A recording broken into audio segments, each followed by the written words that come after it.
Hi, I'm Ronnie Limon. I'm 12 years old. I'm from Brookline, Massachusetts.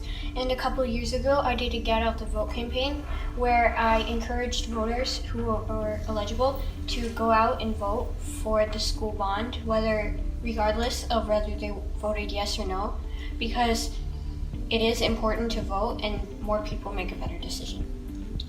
So I have a couple questions to ask, and I'll start off with, what is your opinion on the federal funding of K-12 education and how can you protect it? Well, Ronnie, thank you for having me. You're inspirational because what you did a couple years ago demonstrates the fact that our kids can bring innovation and that can be the source of innovation. Your project is really interesting. And it's noble because ultimately it increases voter participation, which is such an important part of our electoral system. The question on K through 12 education is an important one because I believe that federal funding for education needs to increase. I support provisions of the people's budget that would do just that. That would increase funding for early childhood education. It would provide funding for daycare in situations prior to kindergarten. The evidence is pretty clear that when we spend the right amount of money to get kids prepared for education and the educational process even prior to kindergarten, the outcomes are much stronger. I just find it a crime that we don't invest in our kids the way we should. And that happens from state to state. States like Massachusetts are better. States like Mississippi and Alabama are worse in their prioritization of education. I think that we need to have stronger federal standards for the amount of support financially that each child receives. And that's what I would propose that we look at if I were in Congress. How will you make sure that kids are not only successful in the USA, but successful anywhere around the globe? It's interesting. The thought is that, we need to focus on America, but you're right. Global education is important. I support initiatives like E for All that allow us to put into the public domain an increasing amount of our educational resources and tools. Obviously, your generation has technical proficiency, meaning computers and the internet and your iPhones that we never did. So the way people get education in the future may be very different than what conceptualized in my childhood. So what does that mean? That means we can put a lot more resources into technologies that are accessible not only here but in Istanbul and India. And I think that's the goal. The goal is to take what we learn and our best practices and try to globalize them using the tools and technologies that we have. So in the underdeserved communities, how will you provide support for the students and families to be successful in school? Yeah, so what we've done, as a country, is that we funded education often through real estate taxes, right? So communities that have expensive homes get better schools, and communities that don't have that real estate tax basis suffer. And I think what we need to do is we need to refocus at a federal level how we allocate resources. So if you happen to be in a poor community, the one demonstrable way of getting you out of that community is to provide educational resources. And that's what we have to work harder to do, because it's not fair that your future is defined by what school system you might go to. It's not fair from a humanistic level. If you live in Brookline, you've got a great school system, but if you live in other parts of the state, you might not have that resource, and that's not fair to the child, and it's not fair to our community. So I would look to see how we equalize resources across different communities. Okay. What and how do you decide what's important in a child's education? There's certain things that the science tells us is important. Access to reading materials, the ability to push multilingual education. I happen to believe that English is very important as a core language, but I also believe that kids should at an early age be exposed to many different languages. That seems to suggest mental dexterity. Kids that can speak 4 languages do better in math and science. They do better in reading long term than kids that don't. Access to educational resources like computers and books has a factor that's important. I know we're getting to a place where everyone will have a computer, but we're not there yet. We're getting to a place where internet access will be available to all, but we're not there yet. So those tools are very important as building blocks. But let's look at it from a more holistic perspective. Kids need stable households. They need stable communities.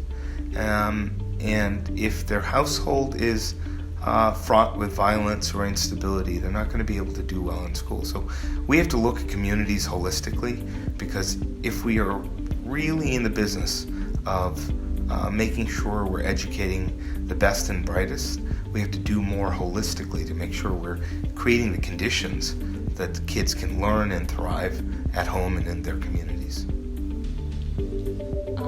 How will you make sure that special needs kids or kids who have limited English have a fair chance in learning opportunities? That's a really good question. We don't do enough for kids with disabilities and kids with special needs. I was involved recently at an event here in Tingsboro called the STEP Foundation. And the STEP Foundation basically creates a community outside the school system, but creates a community of support for special needs kids. And it was so beautiful to see. And I think we just need to do more of that so that we understand and harness the talents of people with special needs.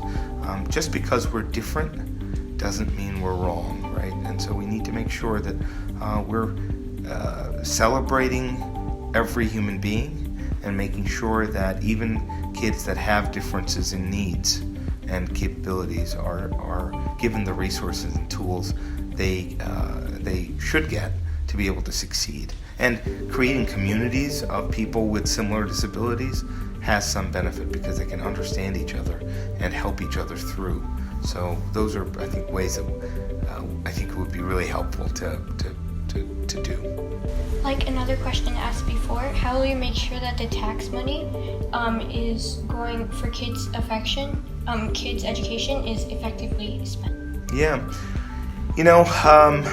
there's a competing interest here.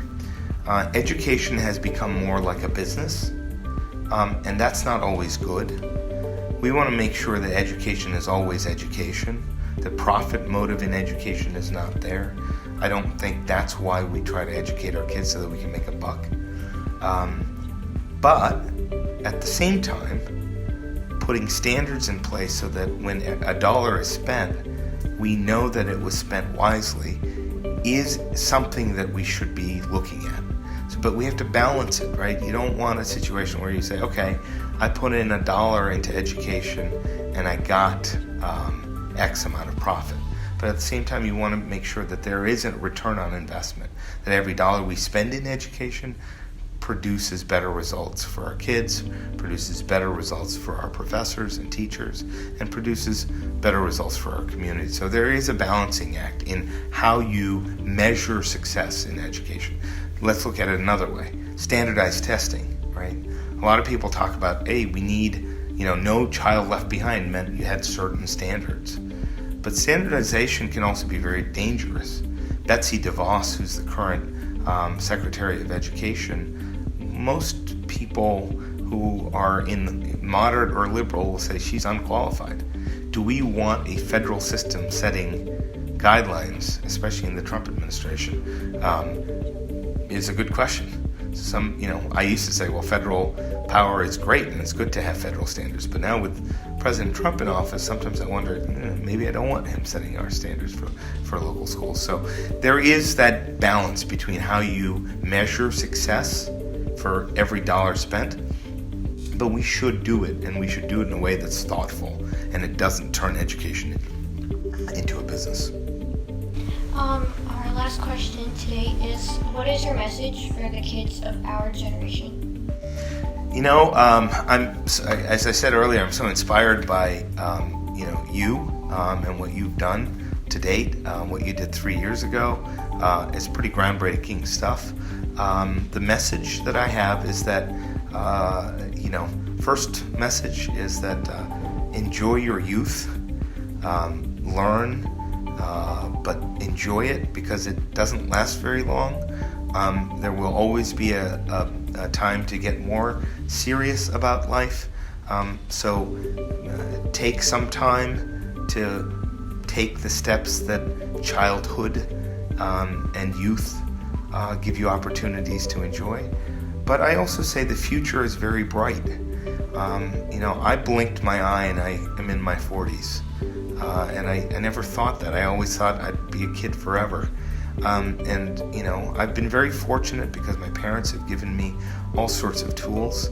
I'm running for Congress now because I do believe we can do better and that we can leave your generation more unified and together than they are today.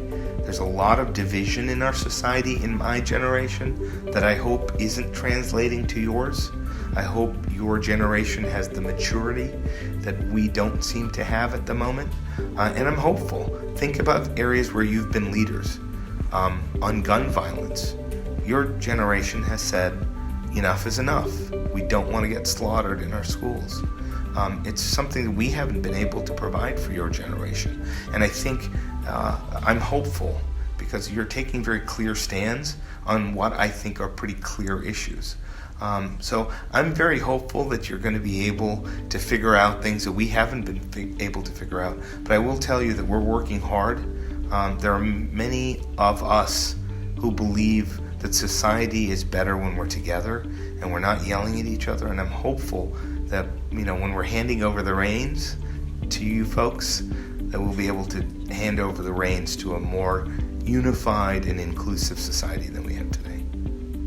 Thank you for having this interview with me. To all the kids, I'd like to say that all your parents tell you and remind you to do your homework and take a shower, brush your teeth, and eat your food. But it's our turn to remind our parents to keep reminding them that it's important to vote this Tuesday because they are eligible to vote, and it's their responsibility, and it's something that an American citizen should do.